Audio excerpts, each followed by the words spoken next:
నొప్పి మాయం, సర్జరీ దూరం. మోకాలు మరియు నడుము నొప్పులను ఇకపై భరించాల్సిన అవసరం లేదు. ఆపరేషన్ లేకుండా అత్యాధునిక చికిత్స. Indo British advanced pain clinic సంప్రదించండి 9807556789. ఆ నియోజకవర్గంలో పొలిటికల్ కోయిలలు ముందే కూస్తున్నాయా? ఇంకా ఫలితాలు రాకుండానే ముందస్తు సంబరాలు చేసేసుకుంటున్నారా? ఆలు లేదు, సూలు లేదు, కొడుకు పేరు సోమలింగం అన్నట్టు అభ్యర్థుల అనుచరులు నానా హంగామా చేయడానికి కారణమేంటి? రాష్ట్రంలోనే హాటెస్ట్ అసెంబ్లీ నియోజకవర్గంలో ఈ కొత్త హైప్ ఏంటి? Let's watch. ఆంధ్రప్రదేశ్లో అన్ని అసెంబ్లీ నియోజకవర్గాలు ఒక ఎత్తైతే పిఠాపురం మరో ఎత్తు అన్నట్టుగా ఉంది వ్యవహారం. ప్రతి సందర్భంలోనూ ఆ సెగ్మెంట్ చుట్టే ఆసక్తికరమైన చర్చ జరుగుతోంది. జనసేన తరపున పవన్ కళ్యాణ్ బరిలో ఉంటే వైసీపీ తరపున వంగా గీత ఢీకొడుతున్నారు. గెలుపు లెక్కలపై ఎవ్వరూ తగ్గడం లేదు. తమకు అనుకూల విశ్లేషణలతో ఎవరికి వారు ధీమాగా ఉన్నారు. ఈ సెగ్మెంట్ ను ప్రతిష్టాత్మకంగా తీసుకున్న వైసీపీ అధినేత జగన్ వంగా గీతను గెలిపిస్తే డిప్యూటీ సీఎం చేస్తారని ప్రకటించారు. దాంతో హైప్ మరింతగా పెరిగింది. అంతే స్థాయిలో బెట్టింగ్స్ కూడా జరుగుతున్నాయి. అటు పవన్ కళ్యాణ్ కూడా గత ఎన్నికల్లో 2 చోట్ల పోటీ చేసి ఓడిపోయారు. ఈసారి ఎలాగైనా గెలిచి అసెంబ్లీలో అడుగు పెడతారని శపథం చేశారాయన. అందుకనుగుణంగానే ఎన్నికల ప్రచారంలో ఎక్కడా తగ్గలేదు జనసేన. ఇక్కడి వరకు బాగానే ఉంది. ఎన్నికలన్నాక పోటీ చేసిన వారిలో ఎవరో ఒకరే గెలుస్తారు. ఎవరికి వారు అనుకూల లెక్కలేసుకుని ధీమాగా ఉండటం కామన్. కానీ వాస్తవంలో మాత్రం గెలుపు ఒక్కరిదే. కానీ ఇప్పుడు పిఠాపురం కోయిలలు ముందే కూస్తున్నాయి. పోలింగ్ ముగిశాక వాతావరణం పూర్తి భిన్నంగా మారిపోయిందట.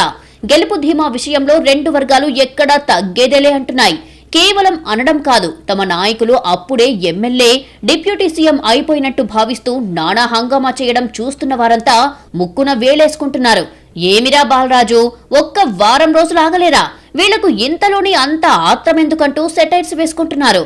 పిఠాపురం ఎమ్మెల్యే గారి తాలూకా అంటూ జన సైనికులు బైకులు, కార్స్ మీద రేడియం స్టిక్కర్స్ పెట్టుకుని పొలిటికల్ హీట్ పెంచేస్తే మేమేం తక్కువ తిన్నాం, ఎందుకు తగ్గాలి అన్నట్టుగా డిప్యూటీ సీఎం వంగా గీత అంటూ కార్లకు స్టిక్కర్స్ అంటించేసి తెగ తిరిగేస్తున్నారట గీత అనుచరులు. ఈసారి పిఠాపురంలో మొత్తం 86.63% పోలింగ్ నమోదయ్యింది. గతంలో ఎప్పుడూ ఈ స్థాయి ఓటింగ్ జరగలేదు. దీంతో పోలింగ్ శాతానికి తగ్గట్టే అంచనాలు అంతకంతకు పెరిగిపోతున్నాయి. అలాగే ఎమ్మెల్యే గారి తాలూకా, డిప్యూటీ సీఎం ఫాలోవర్స్ అంటూ స్టిక్కర్లు వేసుకుని తిరగడాన్ని చూస్తూ ఇదెక్కడి విడ్డూరం రా బాబు అంటూ బుగ్గలు నొక్కుకునే బ్యాచ్ కూడా ఎక్కువగానే ఉందట. ఎన్నికల్లో పోటీ అన్నాక ఎవరో ఒకరే గెలుస్తారు. ఇద్దరు గెలవడం అన్నది జరగని పని. ప్రకృతి విరుద్ధం కాబట్టి ఓ 4 రోజులాగి సంబరాలు చేసుకోవచ్చు గాని ఇప్పుడే ఓవర్ యాక్షన్ ఏంట్రా బాబు, తట్టుకోలేకపోతున్నామన్న కామెంట్స్ వినిపిస్తున్నాయట. గతంలో చాలా ఎన్నికలు జరిగాయి.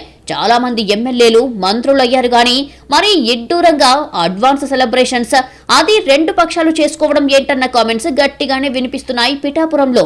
ఇలా ఎవ్వారం చూస్తుంటే ప్రపంచంలో ఎప్పుడు ఎక్కడా జరగని విడ్డూరం పిఠాపురంలోనే జరుగుతున్నట్టుగా, అదేదో అద్భుతమన్నట్టుగా నానా యాగి చేస్తున్నారు అంటూ గోదావరి స్టైల్ ఎటకారాలాడే వాళ్లకు కూడా కొదవలేదట. పవన్ కళ్యాణ్ గెలిస్తే ఎమ్మెల్యే అయి అసెంబ్లీకి వెళ్తారు. వంగా గీత గెలిచి వైసీపీ మళ్లీ పవర్లోకి వస్తే డిప్యూటీ సీఎం అవుతారు. ఆ మాత్రం దానికి ఎందుకురా ఈ హంగామా?